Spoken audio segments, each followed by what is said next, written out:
Good morning friends. आप सभी का स्वागत है। तो आइए हम आज मोहम्मद गौरी की बायोग्राफी इन हिंदी में बात करेंगे, इनके बारे में, इनकी कहानी के बारे में। जैसा कि आप सभी को पता है,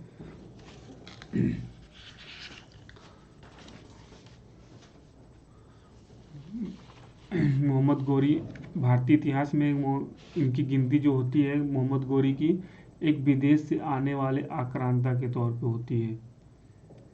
इन्हें हम अफ़गान लुटेरा भी बोल सकते हैं कि भारत की ज़मीन पर इन्होंने आके लूटपाट मचाई और यहाँ की चीज़ों को अपने अपने कब्जे में ली।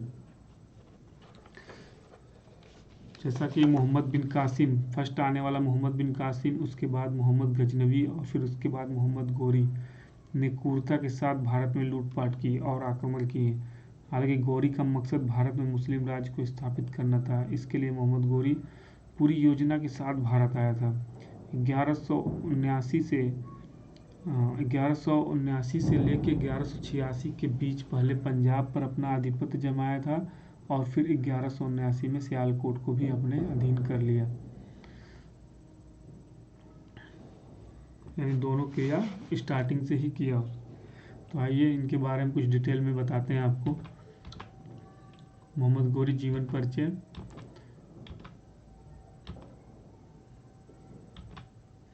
ये इनके कुछ पिक्चर्स हैं उनके शासनकाल के दौरान के। इनके बाद दिल्ली सल्तनत की शुरुआत हो जाती है। क्या है गौर शब्द का मतलब? गौर शब्द का मतलब इतिहासकारों के अनुसार मुजुद्दीन मोहम्मद ने अपने नाम के पीछे जो गौरी नाम लगाया है वो अफगानिस्तान में स्थित गौर क्षेत्र से लिया गया हो, क्योंकि अफगानिस्तान की पुरानी भाषा पश्तो और संस्कृत काफ़ी मिलती जुलती भाषा है। यह पश्तो भाषा हिंदी ईरानी भाषा का एक मिला जुला रूप है। सल्जूकों के द्वारा बोली जाने वाली सुगदाई भाषा में भी इस गौर शब्द का वर्णन मिलता है। इस गौर शब्द का अर्थ है पहाड़। यानी गौर शब्द का आपको एक पिक्चर दिखाई देगा। इसमें देखिए घर बने हुए हैं और उनके चारों तरफ पहाड़ियाँ हैं। यानी गौर शब्द का अर्थ है पहाड़। अब क्योंकि अफगान का गौर क्षेत्र भी पहाड़ों से घिरा हुआ है, जो कि आप देख सकते हैं इस पिक्चर के माध्यम से, इस कारण लोगों के द्वारा गौर क्षेत्र को गौर कहा जाने लगा। यानी मोहम्मद बिन गौरी ये टाइटल लगाने लगे हैं लोग। मोहम्मद गौरी जीवन परिचय से जुड़े कुछ frequently asked questions. Prithviraj Raso, यहाँ पर दो ग्रंथों में अच्छे से इनके बारे में विवरण मिलता है। एक पृथ्वीराज रासो और दूसरा है मिन्हाज ए सिराज। तो हम फर्स्ट आपको इसके बारे में बताएंगे, पृथ्वीराज रासो के बारे में। चंद्रबरदाई हिंदी साहित्य के आदिकाल के अत्यंत प्रसिद्ध कवि माने गए हैं। इनके द्वारा सम्राट पृथ्वीराज चौहान के जीवन पर आधारित केवल एक महाकाव्य की रचना की गई, जिसका नाम पृथ्वीराज रासो, और इस महाकाव्य ने इनको बहुत ही अधिक प्रसिद्ध बना दिया है। मिन्हाज सिराज में भी इनके बारे में विवरण मिलता है। मिन्हाज अल सिराज 13वीं सदी के फारसी इतिहासकार थे। वो उत्तर भारत में दिल्ली की मामलुक सल्तनत के प्रमुख इतिहासकार थे। अब मामलुक सल्तनत का मीन्स है गुलाम वंश, यानी गुलाम वंश के प्रमुख इतिहासकार थे।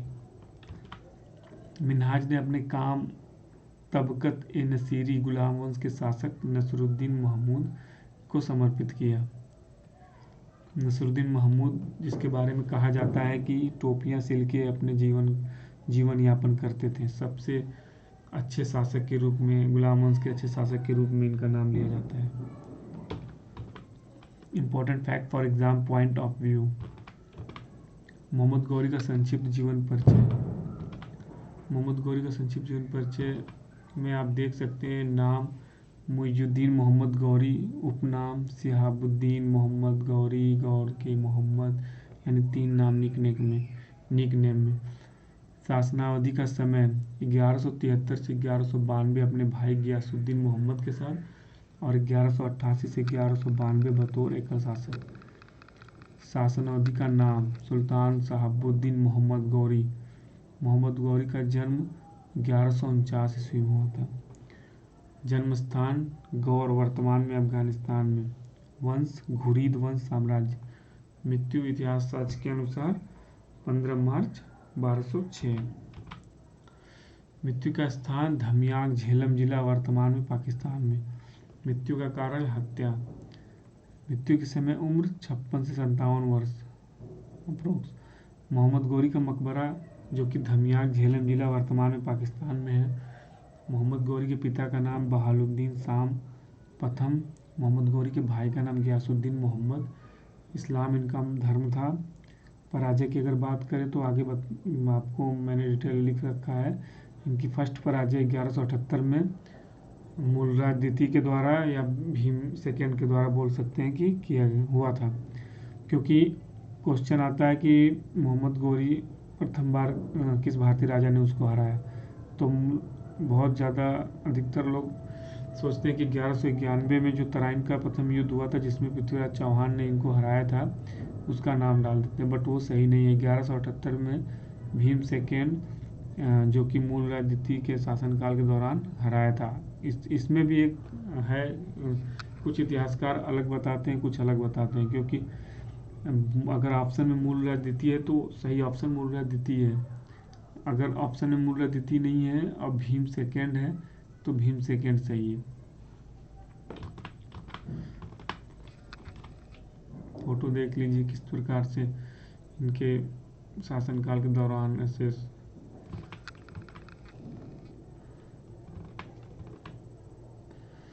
ये है गौर एम्पायर। गौर एम्पायर इसमें देखिए कहाँ से कहाँ तक फैला इनका। फिरोजको, गजनी, लाहौर, मुल्तान, दिल्ली, अजमेर, बनारस, लखनऊ, नदिया।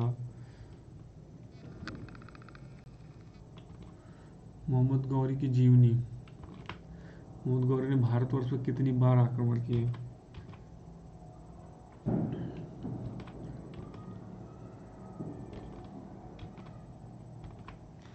गौरियों का उदय 12वीं शताब्दी के मध्य में तुर्की आदिवासियों के एक समूह जो आंशिक रूप से बौद्ध और आंशिक रूप से बुद्ध परस्त हैं, बुद्ध परस्त का मीन्स है जो मूर्ति पूजा में विश्वास रखते हैं, ने सेल्जुक तुर्कों की शक्ति को चकनाचूर कर दिया। निर्वात में दो नई शक्तियां प्रमुखता से उभरी, ईरान में स्थित ख्वारिज्म साम्राज्य और उत्तर पश्चिम अफगानिस्तान में गौर में स्थित गौरी साम्राज्य। ख्वारिज्म साम्राज्य की बढ़ती ताकत ने गौरियों की मध्य एशियाई महत्वाकांक्षा को गंभीर रूप से सीमित कर दिया। और खुरासान जो कि प्लेस का नाम है जो दोनों के बीच विवाद का कारण था, को जल्द ही ख्वारिज्म शाह ने जीत लिया। इसने गौरियों के भारत की ओर विस्तार की तलाश के अलावा कोई विकल्प ही नहीं छोड़ा। गोमल दर्रे के रास्ते आगे बढ़ते हुए मुइजुद्दीन मोहम्मद ने मुल्तान और उच्च को जीत लिया। 1178 ईस्वी में उसने राजपूताना रेगिस्तान में मार्च करके गुजरात में प्रवेश करने का प्रयास किया, बट असफल रहा। 1190 ईस्वी तक मुइजुद्दीन मोहम्मद ने पेशावर, लाहौर और सियालकोट पर भी विजय प्राप्त कर ली और दिल्ली और गंगा के दोआब की ओर बढ़ने के लिए तैयार था। 1178 में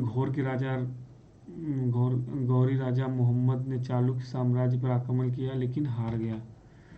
यह युद्ध भीम के पूर्ववर्ती मूलराज द्वितीय के शासनकाल के दौरान हुआ था। हालांकि कुछ मुस्लिम इतिहासकार इसे भीम सेकेंड के शासनकाल से जोड़ते हैं। इसके बारे में जस्ट मैं बता रहा था आप लोग को। मोहम्मद गौरी कौन था? मोहम्मद गौरी के बारे में, गौरियों ने गजनी के जागीरदारों के रूप में शुरुआत की थी। गौरियों ने गजनी के जागीरदारों के रूप में शुरुआत की थी, लेकिन जल्द ही उन्होंने अपना प्रभुत्व स्थापित कर लिया। मुइज़-उद-दीन मोहम्मद, जिसे गौर के मोहम्मद के नाम से भी जाना जाता है, ईस्वी 1173 से 1202 तक गौरी साम्राज्य का सुल्तान था और ईस्वी 1202 से 1206 तक एकमात्र शासक था। उसे भारतीय उपमहाद्वीप में मुस्लिम शासन स्थापित करने का श्रेय दिया जाता है जो सदियों तक चला। मोहम्मद गौरी फारसी मूल का था। उसने आधुनिक अफगानिस्तान, बांग्लादेश, ईरान, उत्तरी भारत, पाकिस्तान, तजिकिस्तान और तुर्कमेनिस्तान के कुछ हिस्सों पर शासन किया। गजनियों को गौरियों से खतरा महसूस हुआ, इसलिए उन्होंने गौरी सम्राट अलाउद्दीन हुसैन शाह के भाई को पकड़ लिया और जहर दे दिया। इसके बाद अलाउद्दीन हुसैन शाह ने गजनवी शासक बहराम शाह को हराकर गजनी पर कब्जा कर लिया।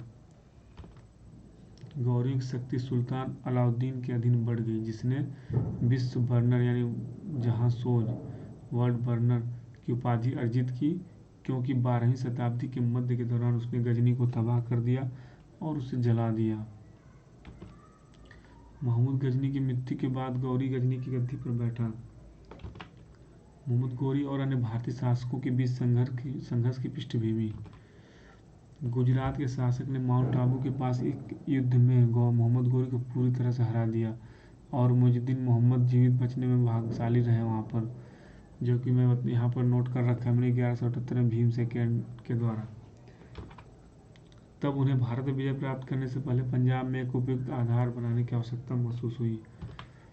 चौहानों की शक्ति लगातार बढ़ रही थी। चौहान शासकों ने बड़ी संख्या में तुर्कों को हराया और मार डाला, जिन्होंने संभवतः पंजाब की ओर से राजस्थान पर आक्रमण करने की कोशिश की थी। उन्होंने सदी के मध्य के आसपास तोमरों से ढीलिका कहा जाता है पर कब्जा कर लिया, यानी उन्होंने सदी के मध्य के आसपास तोमरों से दिल्ली पर भी कब्जा कर लिया था। तराइन का युद्ध क्या है? 1191 ईस्वी में तराइन का प्रथम युद्ध। यह युद्ध दो महत्वाकांक्षी शासकों मुइजुद्दीन मोहम्मद गौरी और पृथ्वीराज के बीच युद्ध अपरिहार्य था। तबर हिंदा पर प्रतिद्वंदी दावों के साथ संघर्ष शुरू हुआ। 1191 ईस्वी में तराइन में लड़ी गई लड़ाई में गौरी सेना को पूरी तरह से भगा दिया गया। मुइजुद्दीन मोहम्मद की जान एक युवा खिलजी घुड़सवार ने बचाई।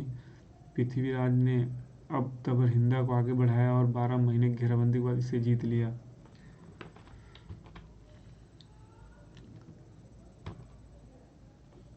पृथ्वीराज द्वारा गौरियों को पंजाब से बाहर निकालने का बहुत कम प्रयास किया गया था। अगर उस टाइम इन्होंने प्रयास किया होता तो 1192 का युद्ध दोबारा नहीं हुआ होता। इन्होंने उस टाइम बहुत कम प्रयास किया। इसने मुइजुद्दीन मोहम्मद को अपनी सेना को फिर से संगठित करने और अगले वर्ष भारत के लिए एक और कोशिश करने के लिए समय दिया। उन्होंने पृथ्वीराज द्वारा गौरी शासक के कब्जे वाले पंजाब को छोड़ने के प्रस्ताव को अस्वीकार कर दिया।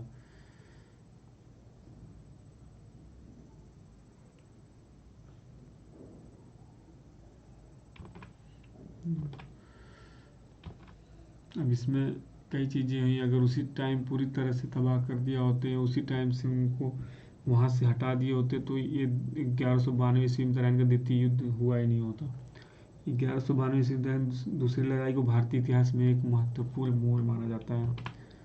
मुइजुद्दीन मोहम्मद ने इसके लिए सावधानी पूर्वक तैयारी की थी। उसने पूरे 1 साल अच्छे से तैयारी की अपने सैनिकों के साथ।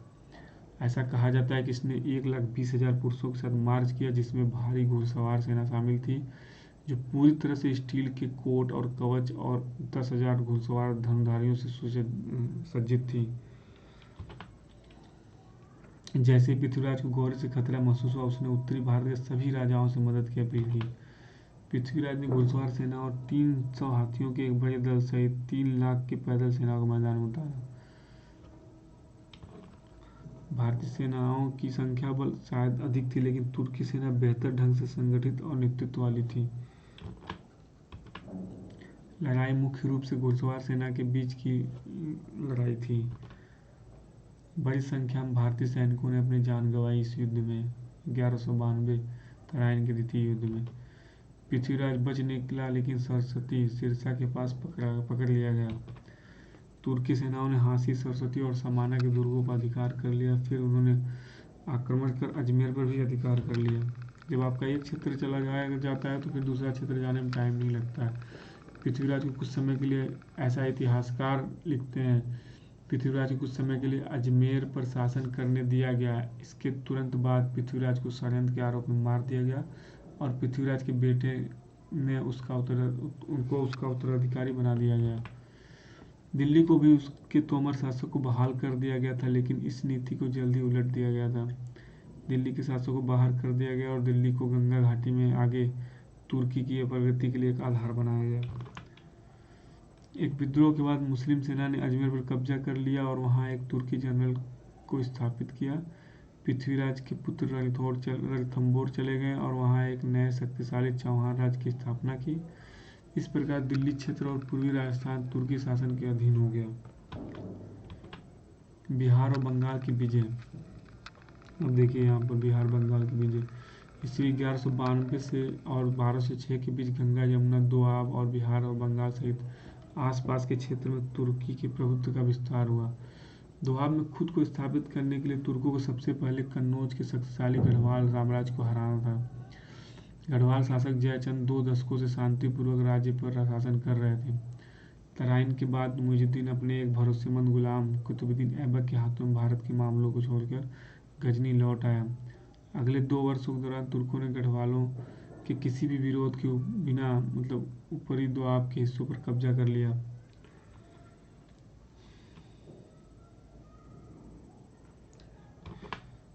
बंगाल एक समृद्ध क्षेत्र था क्योंकि इसके आंतरिक संसाधनों और फलते फूलते विदेशी व्यापार ने इसे शानदार रूप से समृद्ध होने की प्रतिष्ठा दी थी। सावधानीपूर्वक तैयारी करते हुए बख्तियार खिलजी ने नादिया की ओर एक सेना के साथ मार्च किया। एक तीर्थ स्थल जहाँ सेन शासक लक्ष्मण सेन ने एक महल बनाया था, वहाँ जहाँ वह तीर्थ यात्रा पर गया था, तुर्की घोड़ों के व्यापारी उन दिनों एक आम दृश्य बन गए थे। बख्तियार खिलजी ने घोड़ा व्यापारी होने का ढोंग करते हुए महल पर अचानक हमला कर दिया और एक बड़ी गड़बड़ी पैदा कर दी। बख्तियार ने तब मार्च किया और बिना किसी विरोध के सेना की राजधानी लखनौती पर कब्जा कर लिया।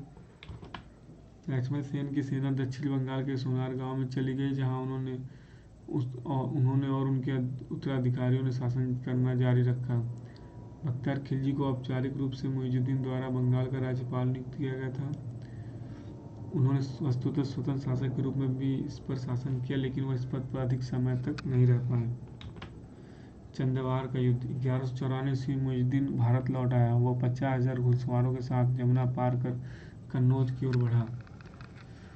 कन्नौज के पास चंदावर में मुइजुद्दीन और जयचंद के बीच एक युद्ध लड़ा गया। ये जयचंद वही है जिसने 1192 की तराइन के द्वितीय युद्ध में मोहम्मद गौरी की मदद की, इतिहासकारों के अनुसार।